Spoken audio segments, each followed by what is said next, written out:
Well, it is one of the world's fastest growing airlines. It's an airline being tracked everywhere, certainly in India.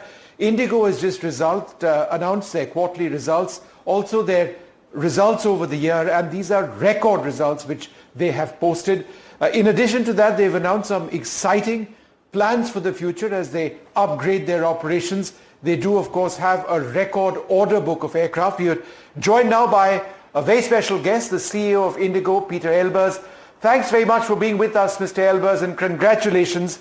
I must ask you first up, as a passenger on Indigo, I noticed that you will be offering a new business class product. When we spoke last time, you said, well, we don't know, we'll see, but it does seem that you are moving in that direction.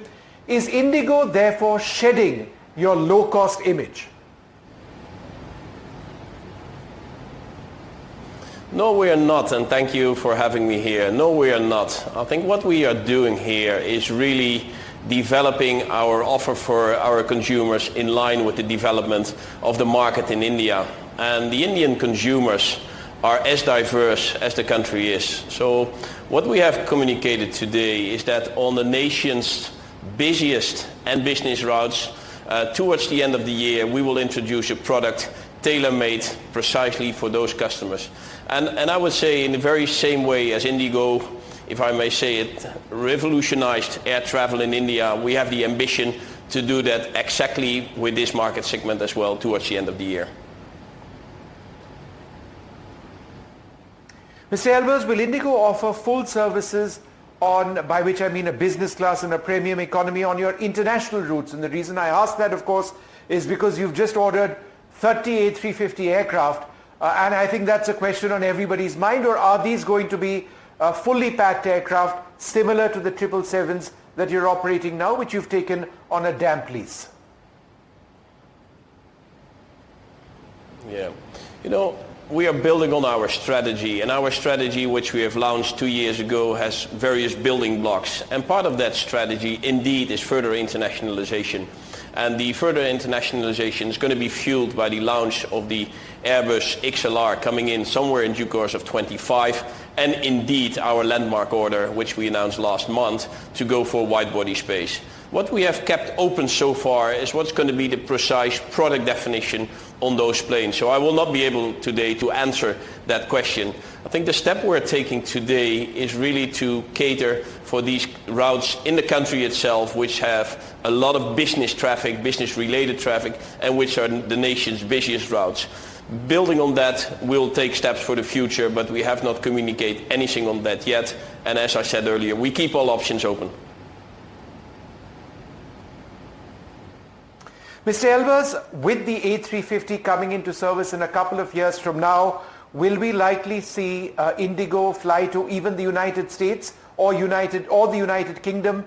And would it be to the main airports, or would you be looking at perhaps smaller airports because landing rights are often very difficult in the biggest centers? You know, if we look today to India and fast forward 2027 when these Airbus 350s are planned to be delivered, at that point in time India is expected to be the third largest economy in the world. Today India, when it comes to having its own wide-body aircraft, is largely underserved. So we felt really it's the good time to move into that space. The fact that we've taken the decision now and these planes will be delivered towards 27 gives us really a lot of time to decide precisely where they're going to fly, what airport are they going to fly, what's the precise configuration. And as India and the Indian consumers are evolving, that product will be also evolving. The benefit of this Airbus 350 is that it can fly from different airports in India to pretty much anywhere in the world. So it gives us the optionality to develop that network. And you know, especially given the fact that we buy these planes for a longer duration of time, even that network could further evolve over time. I would almost say it's a bit like how we started a few years back with first flights from India to the Middle East, then to Southeast Asia. More recently, we've added flights to Africa, to Indonesia, to Central Asia. So we keep expanding that range, and I would see really these first XLRs and thereafter the 350 as an extension of that possibility to fly further for our customers. But Mr. Elbers, a little bit more specifically, with the range of the A350, the United States has direct flights well within the range of the aircraft. Is that what we can expect in the years going forward? Because North America is a huge market for India. Well, there's multiple ways of serving the market. Even today, our flight to Istanbul connects to the network of Turkish Airlines, and from there connects to a couple of destinations in the United States. So we really have not decided yet on which routes precisely it will fly, and whether it will fly to Europe or in Asia or Australia or to the United States. Again, we keep all these options open, and it's still a while before it's 2027. The good news again is we have the option to fly. What it exactly will be, time will tell. Mr. Elbers, the profit that you've announced today, is it closely linked in a sense to the compensation which you have received from Pratt & Whitney on account of grounded aircraft because of problems with the Pratt & Whitney engines? No, I would not say that. What we have seen is a very significant increase in our passenger numbers.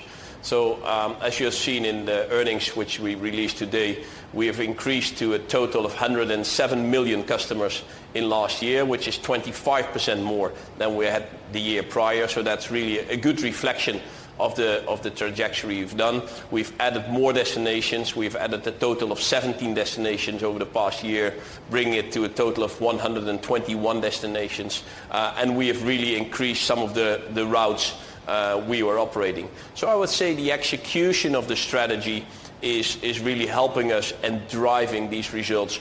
Of course, solidified by a very strong market demand in India and the growth of the Indian market.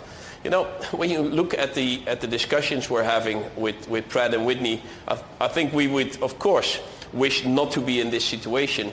What we have done adequately is to secure for alternative capacity, and that has allowed us to live up to our capacity guidance, and has enabled us to promise or to actually deliver on the growth which we have promised earlier.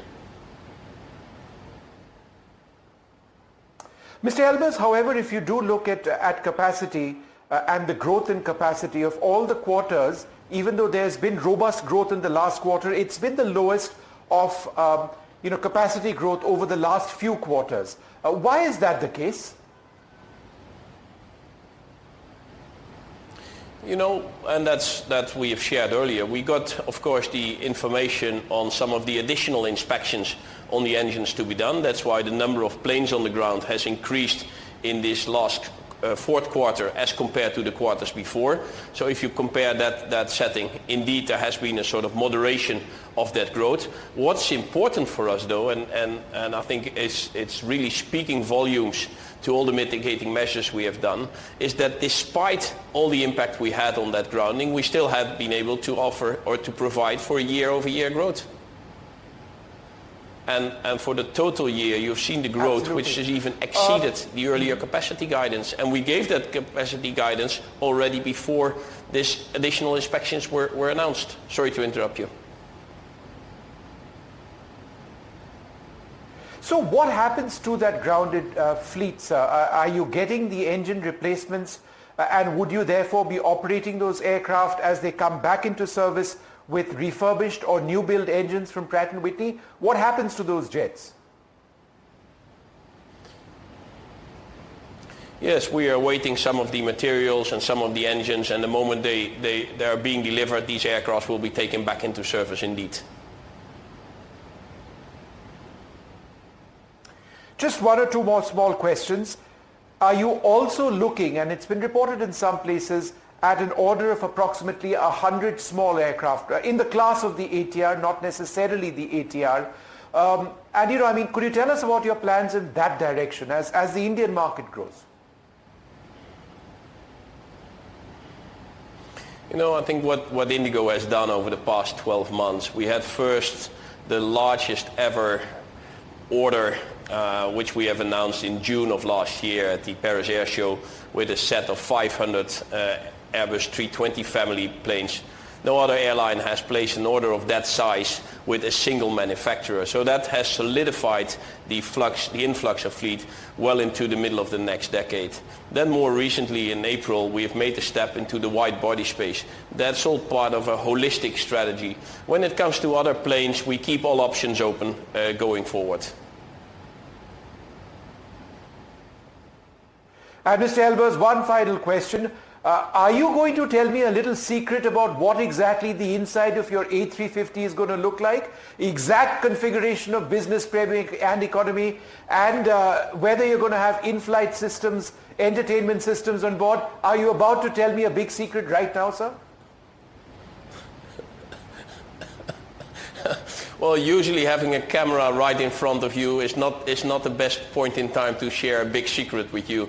But what I can share with you is that we will be creating a product which will be absolutely tuned to the need of the Indian travelers and the international one alike.